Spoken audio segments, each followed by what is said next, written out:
Hey everyone, this is Kieran. Today's exercise is looking at tricep extensions. So basically we're looking at exercising these muscles here. It's useful exercise when you've got something like a general elbow pain going on, or just you need some conditioning for things like dips or bench press, things like that. So a nice supplementary exercise.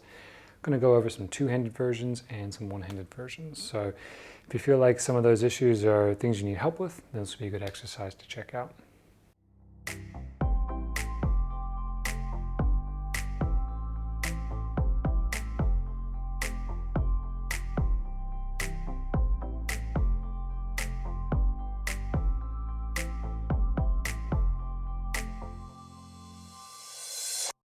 Most of the time you're going to see this exercise prescribed with these kind of ropes. Good option. They allow some flexibility and mobility around the movement. When you have something a bit more rigid, even this isn't too bad, but if you choose something that's quite rigid in its whole structure, then you can end up in a scenario where basically you have to create more flexibility at the elbow depending on how you set up. It's a good or a bad thing. It just depends on the person's sort of, I guess, restrictions. For example, if someone has, let's say they've got osteoarthritis in their elbow joint and they don't have full joint mobility, you might want to go with the more flexible option, because if this is rigid, then the elbow will be forced to be a little more flexible, and if it can't do that, then you might make things grumpy.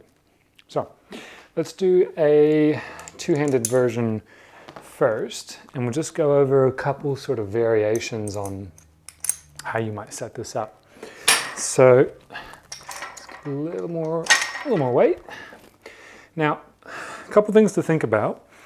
If I keep my elbows here and then extend, and then when I let the weight come up, if I keep my elbows there, I'm going to get a lot more elbow flexion, right? And that elbow flexion is my elbow bending like this. So I'm maximizing the range across the joint.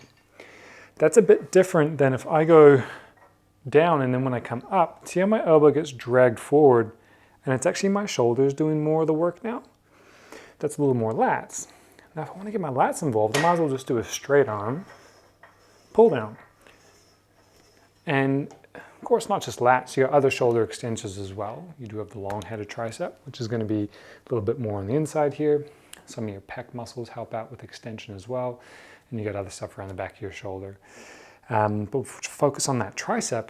If we can lock it in here and then allow fully straight, and then on the way up, letting it bend fully. That's where you're going to probably get the maximal joint range, and then you're going to not necessarily optimize things, but you do want to try and get full range, and that's going to have some carryover potentially into some hypertrophy, and just give you, I guess, a strength throughout the whole range. And that sounds a little bit obvious and intuitive, but sometimes you see people just kind of doing this kind of stuff, and you do have to kind of strength train a little bit in the end ranges to get that strength there. If you avoid it, then you may not get the changes you're looking for. Now you could do this one-handed. So if I went into here, let's drop the weight down a bit. If I went into here, see how the arrangement's different now. With the rope, I was a bit more like this. So I'm using muscles a little bit differently.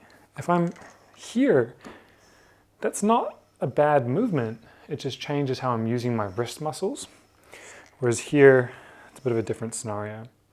Now you could spin around and go this way. This is going to be much harder just because the leverage with the extensors, they're not quite as big and bulky and robust as the flexors.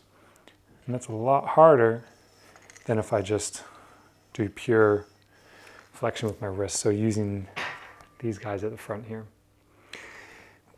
What should you do in terms of like setup? You could do standing, you could do sitting, you could even do sort of kneeling down. It's really about changing it up and what's comfortable for you. Keep these reps reasonably high. You don't necessarily have to do high load with single joint exercises. We're talking probably 3-4 sets of like 10 to 15 reps.